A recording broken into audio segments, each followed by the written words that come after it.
mais religiosos. Dentro da religião judaica, quem eram os fariseus? Eram os que oravam mais. Quem eram os fariseus? Os fariseus eram os que jejuavam mais. Quem eram os fariseus? Os fariseus eram quem atendiam com muito mais rigorosidade a lei de Moisés. Quem mais eram os fariseus? Eram aqueles religiosos, aqueles puros, as pessoas mais almejadas ou mais moralmente puras do ponto de vista da religiosidade. Esses fariseus, por sua vez, eles criticavam, eles rejeitavam os pecadores e diziam assim: olha, nós não podemos nos assentar com pecadores, porque se nós nos assentarmos com pecadores, ou com publicano, ou com cobrador de impostos, nós vamos perder a nossa pureza. E a nossa pureza está no jejum, a nossa pureza está na oração, a nossa pureza está no cumprimento fiel à lei, a nossa pureza está em andar por aí e fazer tudo o que a lei manda, sem pecar nada, sem falhar com a literalidade desta lei. Então nós não podemos nos reunir, nós não podemos nos assentar com pecadores, porque assentar-se com pecadores vai tirar a nossa pureza. Assentar-se com pecador significa ofertar paz, significa fraternidade com eles, significa perdão para eles, mas nós não aceitamos isso. Nós não aceitamos porque na nossa concepção, diziam os fariseus, os pecadores têm que ficar separados da comunidade. Diziam mais os fariseus, os pecadores têm que ficar afastados da comunhão da igreja. Os pecadores, eles têm que ficar do lado de fora da comunidade. Os pecadores não podem se aproximar. Se a mulher estiver impura no seu período menstrual, ela está impura, ela não pode se aproximar da igreja.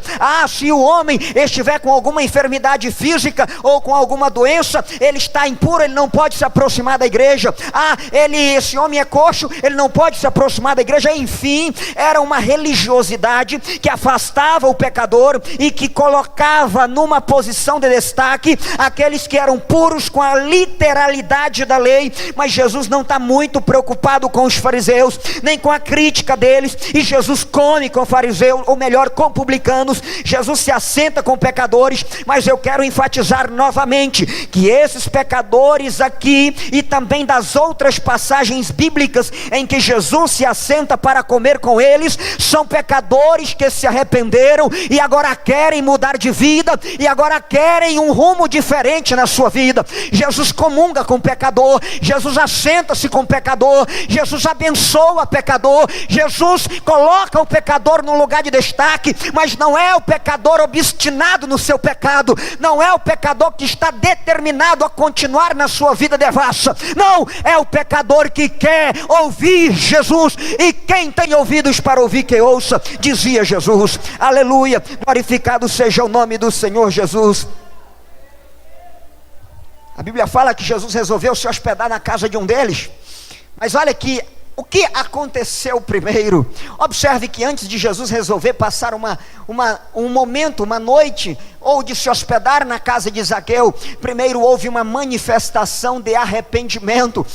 Houve uma manifestação de desejo de receber Jesus. Aleluia. Sempre que havia essa ansiedade, sempre que havia essa expectativa, Jesus comia, Jesus se alegrava, não obstante a crítica, não preocupado com a acusação, mas Jesus se banqueteava com esses pecadores arrependidos. A Bíblia fala numa certa vez, Marcos capítulo de número 2, versículo de número 13 em diante, que Jesus uma certa vez foi pela beira-mar, com uma grande multidão que começou a aproximar-se dele. Passando por ali, ele viu Levi, filho de Alfeu, lá sentado na coletoria, e ele olhou para Levi e falou assim: ei rapaz, o que você está fazendo aí? Me segue. A Bíblia diz que Levi não perguntou nada, levantou-se e o seguiu. Imediatamente Levi falou assim: olha, vou fazer uma festa na minha casa, Jesus, o senhor vai lá? Vou. Não, Jesus, mas eu vou convidar os meus amigos, e os meus amigos são todos publicanos, os meus amigos são todos cobradores de impostos, porque os outros judeus não querem ser meus amigos. O senhor vai na minha casa, eu vou na sua casa.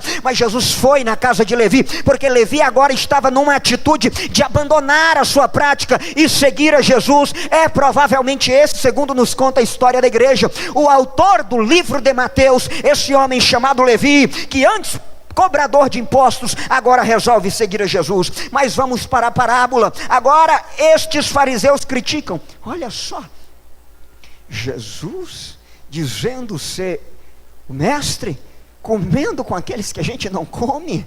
Olha Jesus lá, que coisa mais escandalosa. Esse homem recebe pecadores, recebe e come com eles. Jesus, sabendo da intenção e das críticas e das acusações, Jesus então conta-lhes esta parábola. Jesus olha para eles e falou assim: vem cá, rapaz, qual é de vocês aí, qual de vocês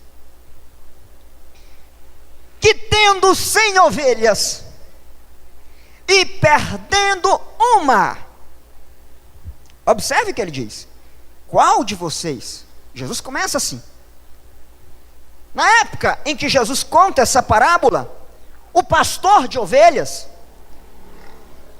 participava ou era também estigma, ou era alvo do estigma de preconceito, tinha nele a marca do preconceito, justamente porque na época de Jesus, o pastor de ovelhas já era tido ou já era visto como uma profissão rejeitada, como uma profissão sem privilégios, ou como um pária social, ou como alguém que não tinha merecimento nenhum. E Jesus agora vira para os fariseus, e Jesus agora começa com uma crítica velada, e dizendo assim: qual de vocês, sendo um pastor de ovelhas? Jesus já começa comparando os fariseus com pastor de ovelhas. Eles não gostavam de ser comparados com pastores de ovelhas, porque eu acabei de dizer que o pastor de ovelhas, na época de Jesus, isso está comprovado pelos relatos e pelas pesquisas, não era uma profissão de prestígio de maneira alguma. Então ele já começa de alguma forma provocando os fariseus, dizendo assim: qual de vocês, tendo 100 ovelhas, e de repente vocês, pastores fariseus, perdendo uma, não deixa as 99 no aprisco? É isso que o texto está dizendo aí para nós? E deixa as 99 no aprisco? É isso que o texto está dizendo aqui para nós. Olha aqui no texto, no telão ou na sua Bíblia. Deixa as 99 no aprisco, é isso que o texto diz. Onde? Toda a igreja. Toda a igreja. Deixa as 99 no. E vai em busca da. Olha só. Olha que comparação Jesus pede para que esses fariseus se coloquem ou se vejam nessa situação. Qual é de vocês que, tendo 100 ovelhas e perdendo uma, não vai para o deserto, ou melhor, não vai para as montanhas, deixa as 99 no deserto, a fim de procurar aquela que se perdeu? Pastor de ovelhas, ele tinha um trabalho que começava de manhã e terminava à noite. O trabalho começava assim: quando estava amanhecendo, o pastor de ovelhas reunia o seu rebanho.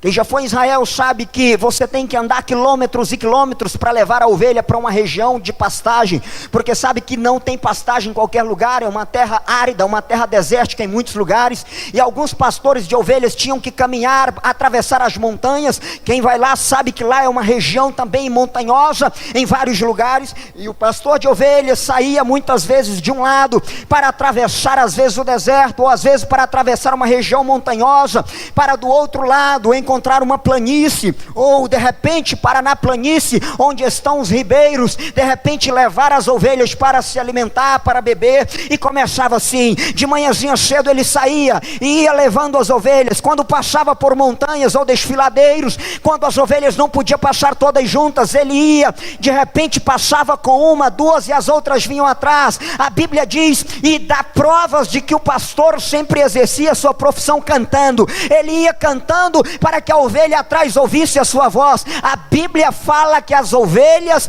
ouvem a voz do pastor, e quando a voz é desconhecida, ela não atende. Então a ovelha ia ouvindo, quando o pastor ia na frente cantarolando, aí de repente ela vinha atrás, ela não estava vendo para onde o pastor tinha dobrado, quando era uma região montanhosa, mas ela estava ouvindo a voz, e ela ia seguindo, e ela ia nos passos daquela voz. De repente, quando chegava no momento em que a caminhada terminava, o pastor tinha de encontrar águas tranquilas, um local onde as ovelhas pudessem se encostar, onde as ovelhas pudessem descansar. E se fosse um ribeiro com águas correntes, com águas barulhentas, ele não parava com o seu